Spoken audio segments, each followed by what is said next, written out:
အားလုံးပဲမင်္ဂလာပါ100 Days of Cloud Azure Edition ရဲ့ Day 33ကနေပြန်လည်ပြီးတော့ကြိုဆိုပါရစေပေါ့နော်ကျွန်တော်ဒီနေ့မှာကတော့ဒီ application လုပ်ပြန်စာတစ်ခုကိုတိစောက်ပြီးတော့ virtual machine နဲ့ကျွန်တော် integrate လုပ်ပြရမှာဖြစ်ပါတယ်အဲ့တော့ဥစွာပထမကျွန်တော်တို့ lab environment လေးကို start လုပ်လိုက်ပါမယ်ခဏတော့ကျွန်တော်စောင့်ပေးရပါလိမ့်မယ်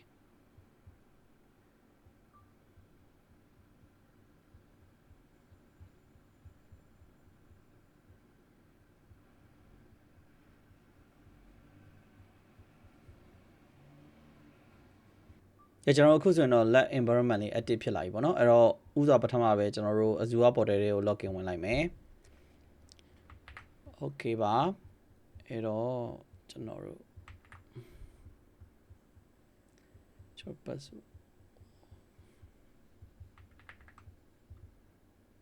password ပေါ့နော် okay ပါအဲ့တော့ကျွန်တော်တို့ကဘာလုပ်ရမလဲဆိုရင်တော့ဒီမှာပြောထားတဲ့အရာဆိုရင်ကျွန်တော်တို့အနေနဲ့ဒီ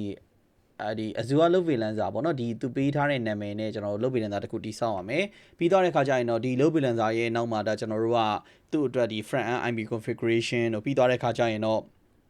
public IP တခုဒီ front end အတွက်ပေါ့နော်အဓိကဒီ load balancer ကို access လုပ်ဖို့အတွက်ကျွန်တော်တို့ကတိစောက်ရမယ်ပြီးတော့ရင်တော့ဒီ load balancer နဲ့ associate လုပ်မဲ့နောက်ကွယ်မှာ attach လုပ်မဲ့ကျွန်တော်တို့ဒါ running ဖြစ်နေပြီးသားရှိပြီးသားဖြစ်တဲ့ဒီ virtual machine တခုကိုကျွန်တော်ကဒါ backend boot အနေနဲ့ကျွန်တော်တိစောက်ပေးရမယ်ပြီးတော့ရင်တော့ဒီ backend boot အလုပ်လုပ်လားအလုပ်မလုပ်လားဆိုတာမျိုးသိဖို့အတွက်ဒါကျွန်တော်တို့ကဒီ help prop တခုကိုကျွန်တော်တို့ကတိစောက်ရမယ်ပေါ့နော်အဲ့တော့ဒီအဆင့်တွေတိုင်းကျွန်တော်တို့လုပ်တော့မှာဖြစ်ပါတယ်အဲ့တော့နောက်ဆုံးကတော့ကျွန်တော်တို့ကဒီလုပ်ပင်လန်စာမှာကျွန်တော် rule attach လုပ်ရမယ်ပေါ့နော်ဘယ်ပေါ့ကနေသူတို့ဒီ traffic တွေ route လုပ်မလဲဆိုတာမျိုးရဲ့နောက်တစ်ခုကတော့ကျွန်တော်တို့ရဲ့ဒီ virtual machine ရဲ့ဒီ NSG မှာဒီ port 18ပေါ့နော် HTTP traffic ကို allow လုပ်ဖို့အတွက်ကျွန်တော်တို့ enable လုပ်ပေးရမယ် okay အဲ့တော့ကျွန်တော်တို့ဥသာပထမလုပ်ပင်လန်စာကိုကျွန်တော်အရင်ဆုံးcreate လုပ်လိုက်ကြမယ်ပေါ့နော်အဲ့တော့ဒီ Azure ရဲ့ service မှာ load balancer လို့ကျွန်တော်တို့ကရှာလိုက်လို့ရတယ်အဲ့တော့load balancer မှာဆိုရင်တော့ကျွန်တော်တို့ကဒီ standard load balancer ရှိတယ်ကျွန်တော်တို့ကgateway load balancer ရှိတယ်ပေါ့နော်အဲ့တော့ standard load balancer ကတော့ကျွန်တော် backend resource တွေကို traffic တွေကို distribute လုပ်ဖို့အတွက်သုံးတယ် gateway load balancer ကျတော့အဓိကတော့ဒီ network virtual appliance တွေပေါ့နော်အဲ့ဟာအတွက်အဓိကသုံးတယ်အဲ့တော့ကျွန်တော်တို့ကအခုကတော့ဒီ standard load balancer ကိုပဲကျွန်တော်တို့ကအသုံးပြုရမယ်အဲ့တော့ထုံးတဲ့နိုင်မဲ့ Resolve Group ကတော့သူ့မှာရှိထားပြီးသားဖြစ်တဲ့ Resolve Group ကိုကျွန်တော်ရွေးချယ်မယ် name ကတော့ကျွန်တော်သူပြောထားတဲ့ name ပေါ့နော်ပြီးတော့ရင်တော့ region ကတော့သူဒီမှာပြောထားရှိလိမ့်မယ်East US မှာကျွန်တော်တို့ကလုပ်ပေးရမယ်ပေါ့နော်အဲ့တော့ကျွန်တော်တို့အနေနဲ့ region ကို East US ကိုကျွန်တော်ပြောင်းလိုက်မယ်ပေါ့နော် East US မှာကျွန်တော်လုပ်ရမယ်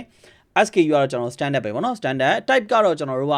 သူက public နဲ့ internet ဆိုရှိရပေါ့နော် public ကတော့ဒါကျွန်တော် public facing application မျိုးတွေမှာအဓိကအသုံးတယ်ပေါ့နော်အဲ့တော့ internet facing application public facing application တွေမှာ public ကိုသုံးတယ် internet ကတော့အဓိကတော့ကျွန်တော်တို့ရဲ့ virtual network ထဲမှာရှိတဲ့ဘယ်လိုပြောရမလဲ privateအချင်းချင်းဆက်သွယ်တဲ့နေရာမျိုးပေါ့နော်အဲ့ဒါမဲ့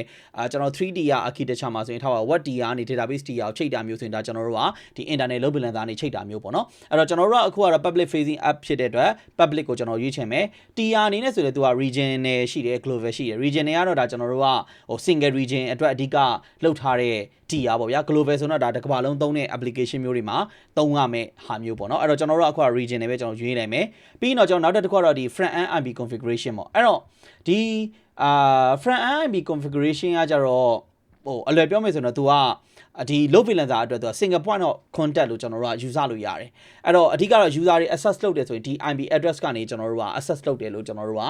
အကြမ်းမြင်နားလည်ထားလို့ရတယ်အဲ့တော့တကယ်တမ်းကတော့ဒါ load balancer တစ်ခုမှာ front end IP ကတစ်ခုပဲရှိရမှာလားဆိုတော့မဟုတ်ဘူးသူမှာ multiple ပေါ့နော်ကျွန်တော်များစွာသော front end IP တွေကျွန်တော်တို့က associate လုပ်လို့ရတယ်အဲ့တော့အခုကတော့ကျွန်တော်တို့ကဒီ front end IP configuration မှာတော့တစ်ခုပဲကျွန်တော်အရင်ဆုံးလုပ်လိုက်မယ်အဲ့ဒါတော့သူဒီမှာပြောထားတဲ့နာမည်နဲ့ကျွန်တော်တို့ create လုပ်ဖို့လိုလိမ့်မယ်ပေါ့နော်အဲ့တော့ဒီမှာdata center LBIP ဆိုတာနဲ့ကျွန်တော်တို့မလုပ်မလဲဆိုတော့create လုပ်တော့မှာဖြစ်ပါတယ် IPv4 ပဲအဲ့တော့ public IP address ကိုလည်းဒါကျွန်တော်တို့ကအသစ်ပေါ့နော် create new လုပ်ပြီးတော့ဒါကျွန်တော်တို့ဒီမှာသူရဲ့နာမည်ပေးလိုက်တယ်ပြီးတော့ဒါ default တိုင်းပဲကျွန်တော်ထားလိုက်မယ်ဟုတ်ပြီနော်သူကဒီနာမည်တိုင်းပဲပေးပါလို့သူဒီမှာ description မှာတခါလေးပြောထားတဲ့ကျွန်တော်အဲ့တိုင်းပဲလုပ်လိုက်တယ်ပေါ့နော် okay ပြီးတော့ဒါကျွန်တော်တို့ save လုပ်လိုက်လို့ရပါပြီ okay save လုပ်ပါမယ် okay ဒါပြီးတော့ကျွန်တော်တို့နောက်ထပ် backend boot တော့ထည့်ရမယ်ပေါ့နော်အဲ့တော့ backend boot ကတော့အလွယ်ပြောမယ်ဆိုတော့ကျွန်တော်တို့ရဲ့ဒီ load balancer ရဲ့နောက်ကွယ်မှာ run နေတဲ့ကိုယ့်ရဲ့ application ပေါ့နော်အဲ့တော့ကျွန်တော်ရဲ့ application access လုပ်မယ်ဆိုဒီ load balancer နေမှာတဆင့်ဖြတ်ပြီးတော့ access လုပ်မယ်ဆိုတဲ့သဘောတရားအဲ့တော့ကျွန်တော်တို့က backend boot ကိုယ့်ရဲ့ run နေတဲ့ virtual machine တွေကိုကျွန်တော်တို့က attach လုပ်ပေးဖို့လိုတယ်အဲ့တော့ backend boot ကိုလည်းဒါကျွန်တော်တို့က add a backend boot ကနေကျွန်တော်တို့တွားပြီးတော့ create လုပ်လိုက်မှာเนาะအဲ့တော့နာမည်ကတော့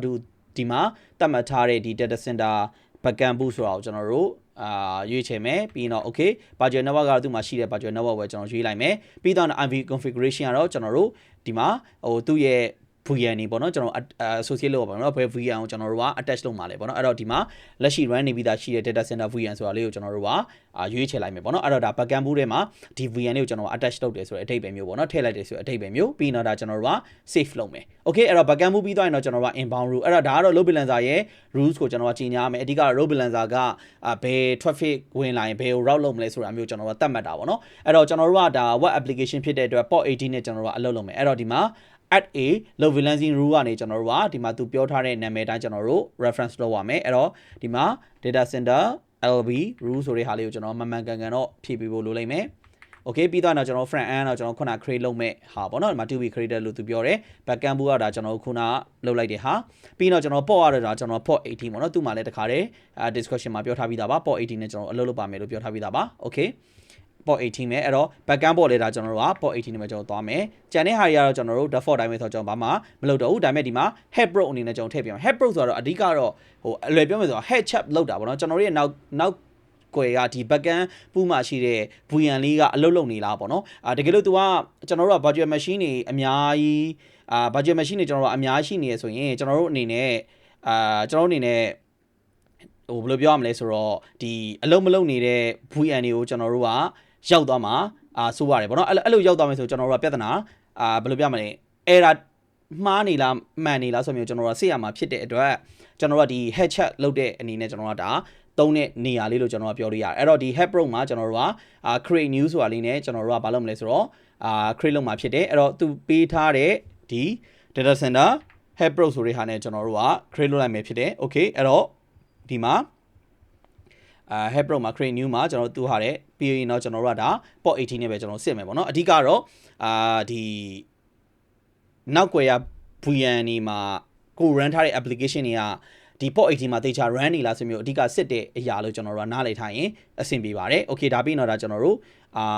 save လုပ်လိုက်မယ်ပေါ့နော် okay ဒါဆိုရင် head pro လဲကျွန်တော် create လုပ်တာအဆင်ပြေသွားပြီပြီးတော့ကျွန်တော် outbound rule ကကျွန်တော်ထွေထူးဘာမှထည့်စရာမလိုသူလည်းဘာမှမပြောထားဘူးokay အဲ့တော့ကျွန်တော် skip လုပ်လိုက်မယ် tab လဲကျွန်တော်မထည့်တော့ဘူးပြီးရင်တော့ဒါ review and create မှာဒါကျွန်တော်စစ်မယ်ပေါ့နော်east us မှာလောက်ရမှာမှန်တယ်နာမည်တွေပေးတာမှန်လားဆိုမျိုးကျွန်တော်တစ်ချက်စစ်ရမယ်ပေါ့နော် okay စစ်ပြီးတော့ဒါကျွန်တော်တစ်ချက်ဘာလုပ်လို့ရပြီလဲဆိုတော့create လုပ်လို့ရပြီ okay ဒါဆိုရင်တော့ဒါကျွန်တော်တို့ရဲ့ application လေးကဒီ load balancer နဲ့ attach လုပ်နေပြီပေါ့နော်အဲ့တော့ load balancer တော့ create လုပ်သွားပြီ okay အဲ့တော့ကျွန်တော်ခဏလေးတော့ကျွန်တော်စောင့်ရမယ်ပေါ့နော်အဲ့တော့ဒါလေး create လုပ်တဲ့ဟာလေးကတော့ကျွန်တော်တို့10 minute လောက်စောင့်ရလိမ့်မယ်အဲ့တော့သူ deploy လုပ်နေတော့ပေါ့နော် okay အဲ့တော့ deploy လုပ်နေတဲ့အတော်တွင်းမှာကျွန်တော်ကဘာလုပ်လိုက်မလဲဆိုတော့ဒီ Resolve Group အောက်မှာရှိတဲ့ကျွန်တော်တို့ run နေတဲ့ data center VN ရဲ့ NSC ကိုကျွန်တော်တွားပြီး allow လုပ်ပေးရမယ်ပေါ့နော်ဒီမှာ inbound room မှာပေါ့နော် port 18ကိုကျွန်တော် allow လုပ်ပေးရမယ် okay အဲ့တော့ကျွန်တော်အနေနဲ့ဒီ data center VN ရဲ့ NSC ကိုကျွန်တော်တွားလိုက်မယ်ဒါကတော့ကျွန်တော်ဟိုးရင်တော့lab ဒီမှာလည်းကျွန်တော်ပြောခဲ့ပြီးသားပေါ့နော်အဲ့တော့ဒီမှာ inbound security rule ကနေကျွန်တော်တွားပြီးတော့ဘာလုပ်မလဲဆိုတော့နောက်ထပ် rule တစ်ခုတွားထည့်လိုက်မယ်ပေါ့နော်အဲ့တော့ any နဲ့ပဲကျွန်တော်ထားလိုက်မယ်service ကတော့ဒါကျွန်တော် HTTP ပေါ့နော် HTTP နဲ့ကျွန်တော်တွားလိုက်တယ် allow ပေါ့နော် private name ကတော့ဒါကျွန်တော်တို့က allow ထားပါတော့ HTTP ပေါ့နော်အဲ့တော့ဒါကတော့ကိုယ်အဆင်ပြေလို့ရေးလို့ရတယ်ပြဿနာမရှိဘူးအဲ့တော့ဒါကျွန်တော်တို့က port 18လေးကိုလည်းကျွန်တော်တို့ရဲ့ VN မှာလာပြီးတော့ဖွင့်ပေးလိုက်တယ်အဲ့ဒါကြမှာဒါကျွန်တော်တို့ရဲ့ load balancer ကနေဒီ VN ကိုလာပြီးတော့ခေါ်တဲ့အခါမှာအဆင်ပြေနေမှာပေါ့နော် okay အဲ့တော့ဒါဆိုရင်ဒါကျွန်တော် port 18နဲ့ကျွန်တော်ဖွင့်ပေးပြီးသွားပြီအဲ့တော့ကျွန်တော်တို့အနေနဲ့ဘာလုပ်လို့ရလဲဆိုတော့ကျွန်တော်ဒီ load balancer လေးဆက်ဖြစ်သွားပြီးရင်ကျွန်တော်တို့ကသူ့မှာဒီမှာ IP address လေးတစ်ခုလည်းထွက်လာတယ်ပေါ့နော်အဲ့တော့ကျွန်တော်တို့ကဒီ IP address လေးကိုကျွန်တော်တို့က copy ကူးပြီးတော့ကျွန်တော်ရဲ့ browser မှာကျွန်တော်ဖွင့်ကြည့်လို့ရဒါ load balancer ကိုကျွန်တော် access လုပ်တလို့ပါပဲပေါ့နော်အဲ့တော့ကျွန်တော်အနေနဲ့ဒါ load balancer ကို access လုပ်တယ်အဲ့တော့ဒီမှာဆိုရင်ဒါသူ့ရဲ့ run နေတဲ့ engine 8 application တွေက run နေမှာကိုတွေ့ရမှာဖြစ်ပါတယ်အဲ့တော့ဒီမှာလည်းသူပြောထားပြီးသားပေါ့နော်ဒီထဲမှာဒီ VN ထဲမှာ engine 8က run နေတယ်ပေါ့နော်အဲ့တော့ဒါကျွန်တော်တို့အလုပ်လုပ်တယ်ဆိုတာကိုသိရပြီအဲ့တော့ VN ကိုတိုက်ရိုက်ခေါ်တာမဟုတ်ဘူး load balancer ကိုခေါ်ပြီးတော့ VN ကအလုပ်လုပ်သွားတာကိုတွေ့ရမှာဖြစ်ပါတယ်ပေါ့နော်အဲ့တော့ဒါဆိုတော့ကျွန်တော်တစ်ချက်ဒီမှာစစ်လို့ရပါပြီ okay အဲ့တော့ကျွန်တော်တစ်ချက်စစ်ကြည့်လိုက်မယ်ကျွန်တော်လုပ်တဲ့ use case ကမှန်တယ်ပေါ့နော် okay အဲ့တော့အခုဆိုရင်ဒါကျွန်တော်နဲ့အတူတူလေ့လာခဲ့ကြတာရက်33ရက်နေ့မြောက်ကိုပြီးပြီလို့ပြောလို့ရတယ်ဗောနော်အဲ့တော့မနေ့ကကျွန်တော်34ရက်အဲ့တော့အားလုံးပဲလိုက်လုပ်ကြမယ်လို့တော့မျှော်လင့်ပါတယ်အားလုံးပဲဒါအကျိုးရှိမယ်လို့လည်းကျွန်တော်ယုံကြည်ပါတယ်ဗောနော်အဲ့တော့ကျွန်တော်ရဲ့ YouTube channel လေးကို subscribe လုပ်ခဲ့လို့ရတယ်တကယ်လို့နှစ်သက်တဲ့သဘောကျတယ်ဆိုရင်လည်းဒါ like လဲလုပ်ဖြစ်တယ်ဆိုရင်လည်းကျွန်တော် comment အောက်မှာလာပြီးတော့လည်း comment ရေးပေးခဲ့လို့လည်းရပါတယ်ဗျာအဲ့တော့အားလုံးကျေးဇူးအများကြီးတင်ပါတယ်ကျွန်တော်တို့အခုဆိုရင်တော့ဒါကျွန်တော် verify လုပ်တယ်အဆင်ပြေသွားပြီအားလုံးကျေးဇူးပါတယ်မနေ့ပြန်ကြမှာကျွန်တော်တို့ပြန်ပြီးတော့ဆုံတွေ့ပါမယ်ခင်ဗျာ